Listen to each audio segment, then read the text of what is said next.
Hey guys, it's Nons. I'm not in my normal filming area. I don't even know if this is going to be better. There's a ceiling fan over me if there's shadows or whatever. I'm just going to do this here today. I might be doing more I don't know. I want to sort of rearrange my room where it's better lighting and everything and things will come across. But this is just an update video and to tell you guys I'm trying not to go nowhere. I'm trying not to quit this video. I usually don't tape out here because the windows are like right behind me and you could hear the neighbors and there's a lot of noise, so I usually don't do it. So if you do hear that, it is the neighbors. What I want to say is I'm in mourning once again, and I would say the last 3 months have been a tremendous burden. At first it was my brother. I don't get too into things because it's not me who went through it, but my brother got really sick and I had to be there for him. So I was traveling, from, he lives like an hour and a half away, so going to be with him and then coming back home to take care of my dad. And that went on for a couple of weeks, and my brother was like in ICU, and he was really in bad condition for at least 2 to 3 weeks, and it was scary, and I thought I was going to lose him. And then after that ordeal where he finally started healing, and they still don't know what the cause was, but he finally started healing, I came home, and within a couple of days, one night I just got real sick, and I thought I had, food poisoning or something. And I was, I'm like, this is sure a lot of pain and all this stuff, and I'm throwing up. And that started like at 10 o'clock at night. Then by 9 o'clock in the morning, it was still going on. I hadn't slept. So I'm like, I'm going to emergency. If it's nothing, it's nothing, but at least I'm going to go. So I go to emergency. See, tell you lovely neighbors. But anyway, sorry about that. I hope there's nobody under 18 watching and have to hear graphic stuff. I try not to swear, even though I want to, but can't help what people do outside. But anyway, so I go to emergency. They do an ultrasound on my stomach and everything, and they find out that I need my gallbladder removed. And I'm thinking, okay, I need my gallbladder removed. Thinking it's going to be a month or two. They were like, no, you need emergency surgery now, or you're just going to keep on getting worse. And I was just like, wow, please, just can I have a day? Because it was just surgery. And I get scared of getting put under more than the actual surgery. So I was like, please just give me a day. This is shocking. I don't know what to do. And he said, okay, we gotta keep you in the hospital. You can't eat anything. And you can't, I had like ice chips, I think. That's all I could have. I couldn't eat anything. I'm just like, that's fine. At least I'll have a day to think on it. Then I had surgery the next day. They were telling me before the surgery, oh, you'll be out the next day if there's no problems. Of course, with me, there were problems, and I had to have a tube coming out of the area to remove stuff for 2 more days after that. So I was in the hospital for 4 days total, I believe. And, I came home and I had a bigger incision than the normal incision they give people. So I had to walk around with a cane. It was horrible. I couldn't move. I had to stay in my daughter's room because it was closer to the bathroom. And, it was so hard. Everything was swollen. And I still, had to take care of my dad. My brother came to help me out for a couple of days right when I had the surgery. But when he left, I was just like, oh my God, what am I going to do? This is horrible, healing this type of way and not having the help you need. So that I thought was bad enough. That broke me down. That made me feel horrible. Because it was his illness and then my illness. And I just was like, when is this going to stop? So, about 2 weeks ago, my dad called me on the phone because if it's late at night, he'll call me on the phone if he needs something because I'm in my room and he's in his room. And he called me in the room at 3 o'clock in the morning for something where he thought he had an accident, and it actually was something way, way worse. And I had to call 911, and they brought him to the hospital, and he actually was bleeding out, and he had such a rare blood type that it took so many hours for them to match up all the antibodies and everything. So the first day he bled almost all of his blood out. They had to replace it all. They were saying that it was most likely diverticulitis, which means you have air pockets, I believe, in your intestines or colon, and sometimes they fill it with blood, and then when they come out, that will be the only time, and then you should be okay. Well, this wasn't the case. He maybe stopped bleeding for 24 hours, and then he started again. And they were like, wow, what are we going to do now? And they're just trying to replace all this blood that he's losing. And I just sit there through it all, and it was horrible. And the second time they did some other procedure to see if they could find if it was in his intestines or stomach anywhere. They're trying to see where the bleeding was coming from. And that one thing, they couldn't find anything, because when he went in for it, it stopped after he lost all the blood. So once again, he had another blood transfusion.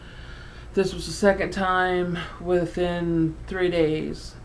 And okay, so it's hard to talk about this, but within 24 hours of the second bleed out, he was having a third bleed out. This time they said, we're going to inject dye in him that basically shows his whole system, and we're going to see where the bleed is. They found where the bleed was.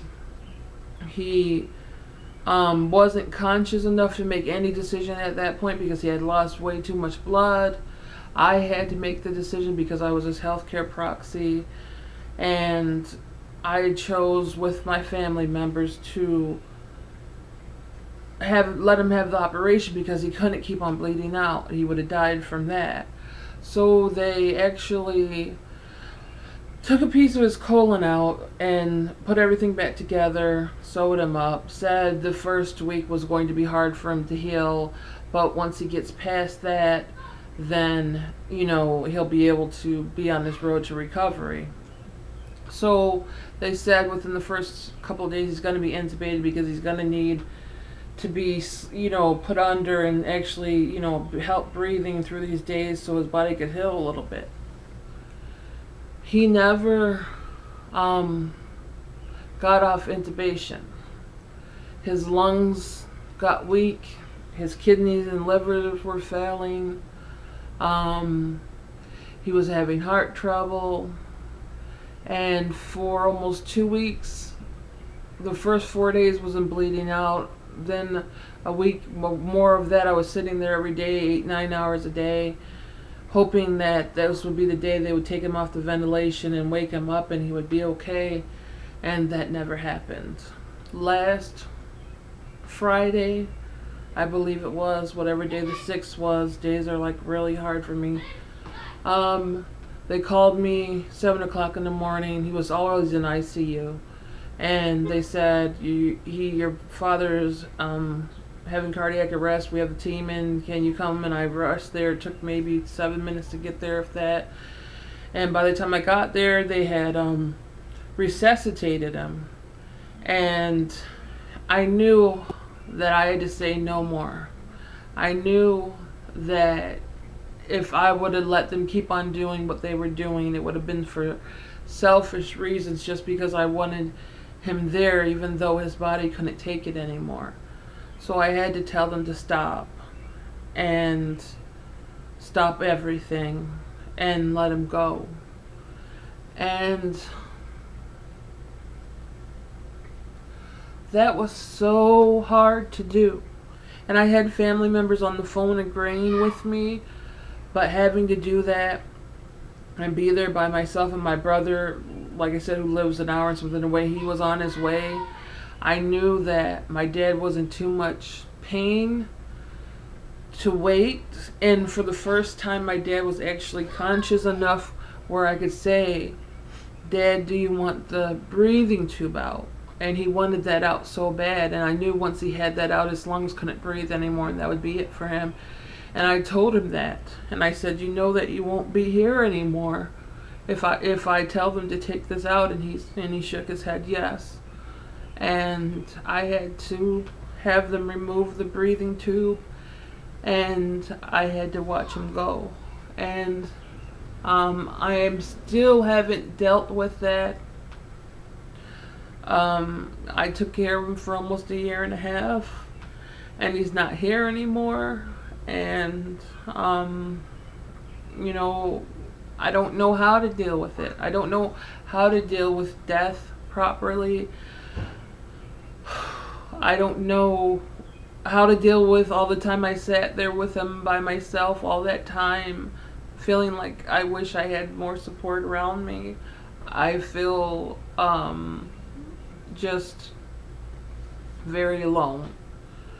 And I know all my other family members probably feel very alone too, and I think we all have our different ways of dealing with stuff, but I don't know how to deal with it. Before I knew that my dad, I had to let him go, I had therapy that Monday, and my therapist told me, well, I'm leaving, and you get your old therapist back. And I'm just like, I feel like a yo-yo with therapy. I feel like, how am I going to heal if I need therapy, but I'm afraid I can't really talk to anybody because they're going to leave, you know, because everybody ends up leaving. So therapy isn't a strong thing for me right now. It's sort of not my backbone. So I have to try to find ways to cope with this tremendous, tremendous, tremendous loss. I mean, I lost my mom in 2001, and now my dad's gone. And I don't even want to talk about it anymore. But I just wanted to let you guys know what was going on with me. I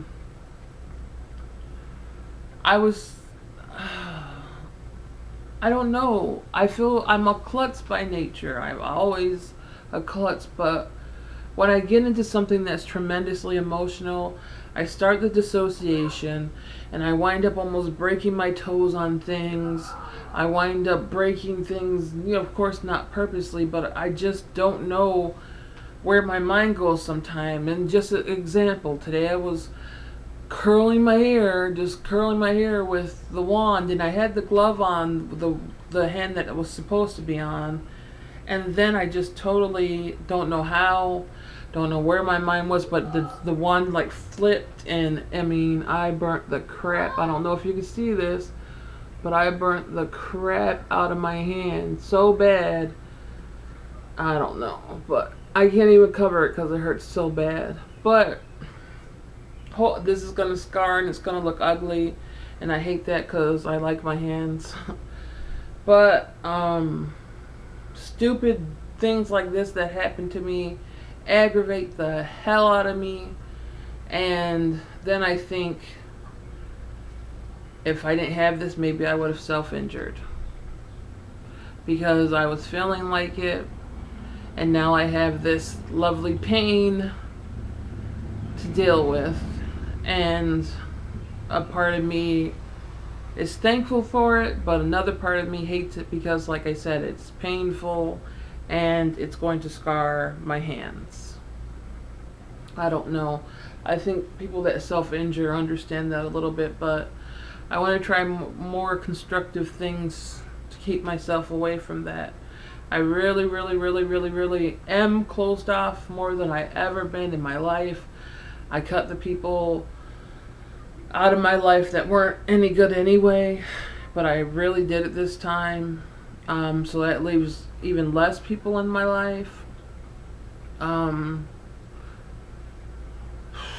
just don't know what to do. I never know what to do, but now that I lost my dad, I'm not taking care of somebody throughout the day. So I have a lot of time on my hands, and because I'm agoraphobic, it's not like I could just jump out and do something. I still have that fear of doing things. So I don't know what to do with myself. I really don't know what to do with myself. I've just been feeling dark.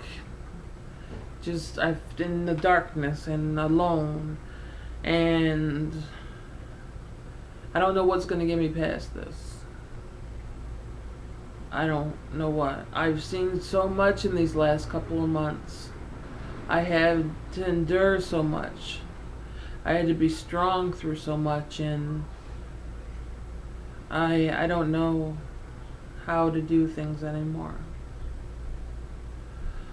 Oh, anyway.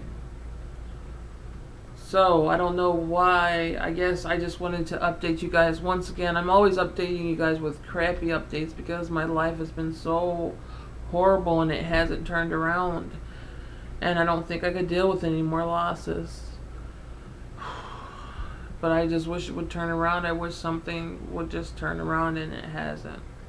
So, sorry, I have nothing good to say.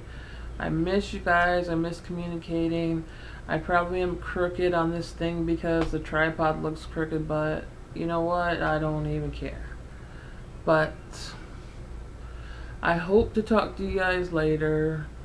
I hope to keep this channel going. People say hi like I usually ask you to. Just say hi so I know you're still around. And I will talk to you later. Bye.